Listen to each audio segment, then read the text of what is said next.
Hi, I'm Doug, and this is the Omnibus.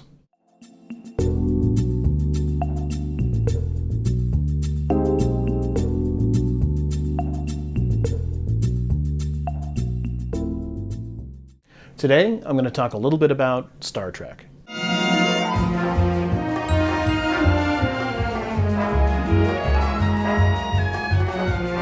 Now, I'm not specifically going to talk about Star Trek Beyond.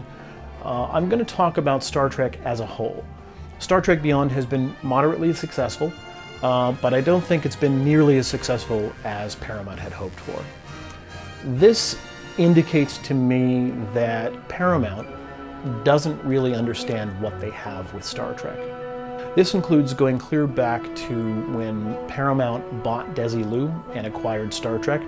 It goes back to NBC not understanding the show and not understanding how to program or advertise it.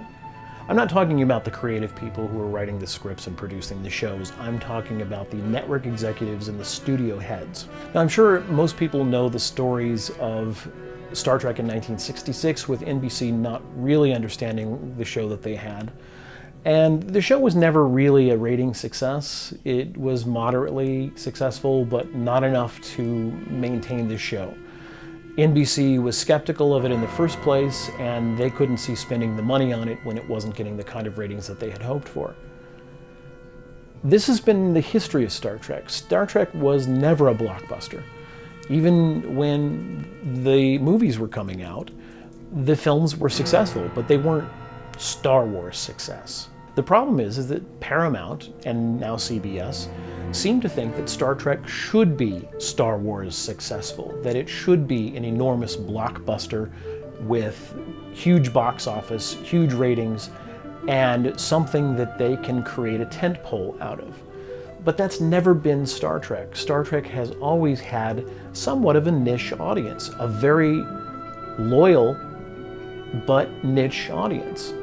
Star Trek was most successful when it was in syndication, and that includes when the original series was put into syndication, but also when The Next Generation was released as a syndicated television series, not a network drama. It allowed local affiliates to put the show where they thought it would do best in their markets, and it was enormously successful that way.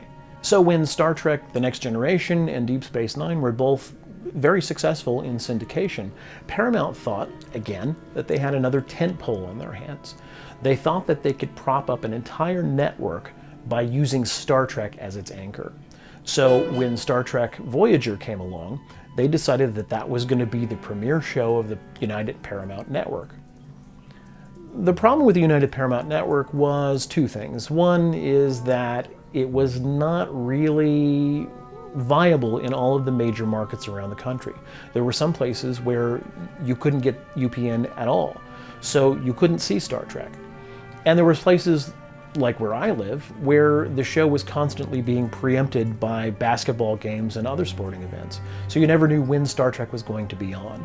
As a result, the ratings for Voyager were never as good as Deep Space Nine or The Next Generation. So they started to cut the budget, and they had to do with less when producing the show. Now, fast forward to 2016, and it looks like CBS is trying to do the same thing. They're trying to prop up yet another service, CBS All Access, which is going to be a Netflix-like streaming service, with yet another Star Trek show. Not only are you going to have to pay a monthly fee to have access to this service, but they're also going to have commercials in the middle of the show. Now, the talent involved in the new show seems very impressive, particularly with Nicholas Meyer writing some of the episodes. It's a very exciting idea for a show, and I would really enjoy watching it. But I think it's doomed to failure because of the model that they've set up for Star Trek. Again, there's this estimation of Star Trek as being this enormous tentpole that can support other product. And that's exactly what they're trying to do here. They're trying to get people to sign up for CBS All Access with the idea that they'll watch the other shows that are on there as well.